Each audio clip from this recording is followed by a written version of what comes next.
Alright guys, if you are clicking on this video, you are here to watch us repair a failed casted product. Now what does that mean?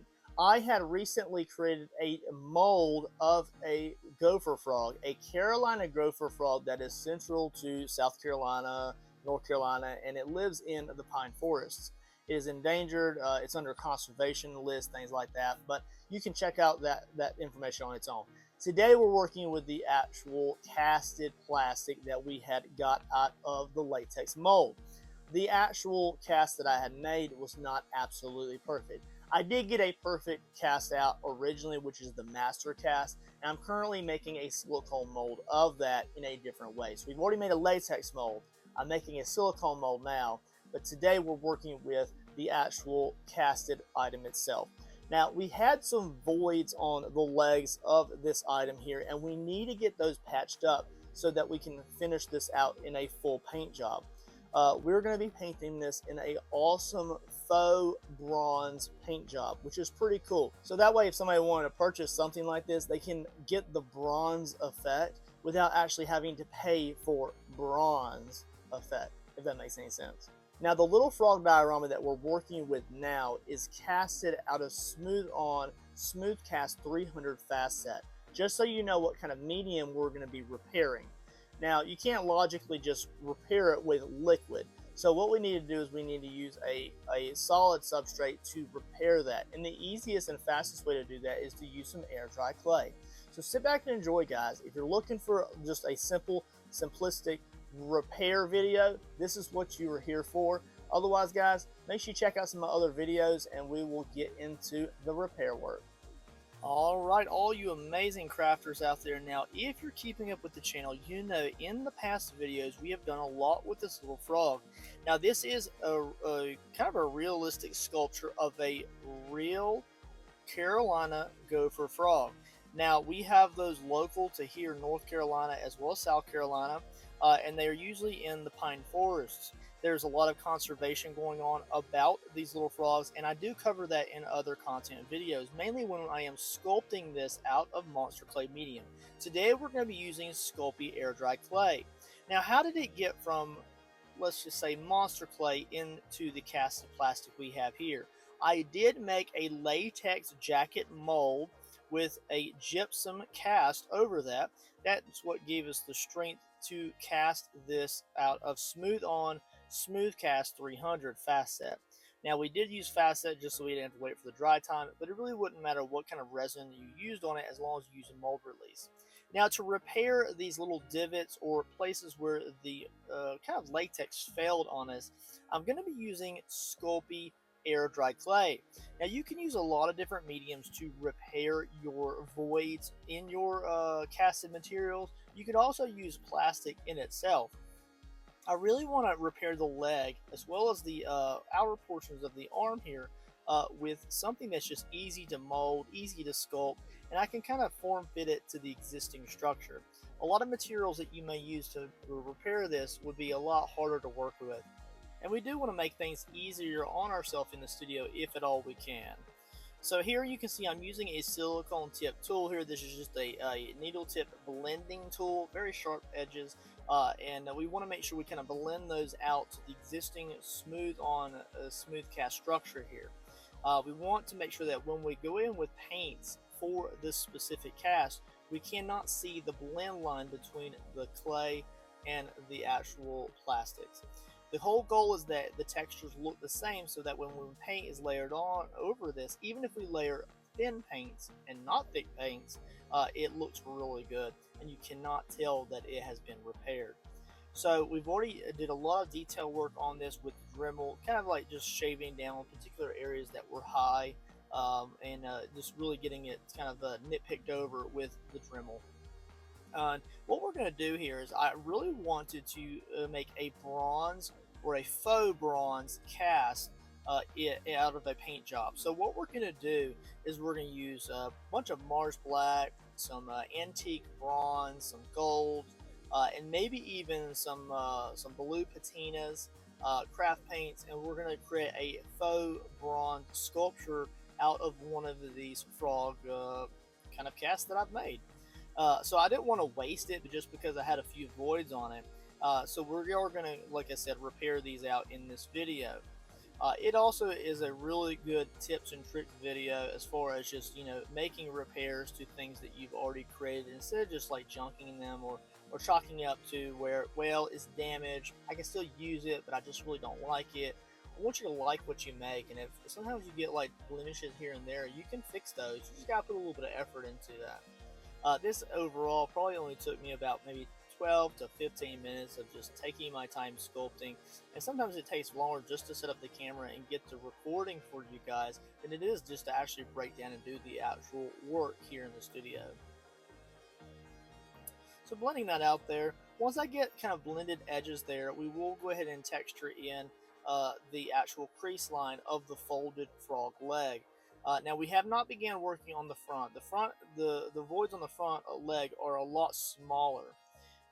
And later on at the very end of the video, as I stated before, I will mention some tips and tricks as far as how to layer this so that you really get a good bond between the air dry clay and the plastic. Depending on the texture and the type of plastic you're using, sometimes the air dry clay may not bond to the plastic. And it is also just a trial and error. You could also run some tests to see how well it kind of sticks to each other. That's a trial and error type of thing, but I will give you some great tips at the very end of the video to kind of make you or help you become more successful at this. So make sure you stay tuned to the end of the video, you guys. Now I've shifted over to a different type of tool here. Now I've covered this type of tool in some of my sculpting videos in the past where I specifically talk about tools, and you'll see it pop up every so often, and it is quickly becoming one of my most favorite sculpting tools. One side has a very vertical slash, not sharp, but a dulled slash blade on it. The other side has a flat blade on it. Really good for kind of blending out edges because it is not sharp. It is kind of dulled and smooth on both sides. It's really good for texturing and feathering and applying lines in. You wouldn't want to use it for any sharp lines just because of how dulled out it is, but it's really a great tool for this circumstance. Now here what we're going to do is I'm going to begin working on the front leg. Now the voids on the front leg, as I stated before, are a lot smaller, so it is a little bit harder to get initially the Sculpey air dry clay to attach to the interior portions of those voids. Once you get it attached, as long as you're not applying too much like suction pressure to it with your finger or with say like a tool, it will stay in place. But once you get the edges kind of feathered onto the existing plastic, at that point it really does attach very well for the most part. If you're really rough with it, it can detach from the plastic that is behind it, and it can just pull straight off. What we're doing here is I'm just adding small divots of clay to the end of my sculpting tool, and I'm using that to kind of pressure it into place. Think about it how the dentists used to put fillings in. Sometimes they would take like a mold and put it around your tooth, and sometimes they would take a filling mixture on the end of the tool, and they would put it into your tooth and build up your tooth a little bit at a time. Okay, just be aware, I'm not a dentist, but I do use dental tools for sculpting, so I'm a little bit of a dentist, maybe like the most beginning level of a dentist that there ever was level. I don't know. Is there a level before like infant as far as dentistry? I don't. Maybe. So now I'm going to go ahead and add a little bit of a wart. Now these are actually kind of hard to put on because they are so small, and because this Sculpey air dry clay is substantially older than I would like to have in my stock. I have not used Sculpey air dry clay in quite a while.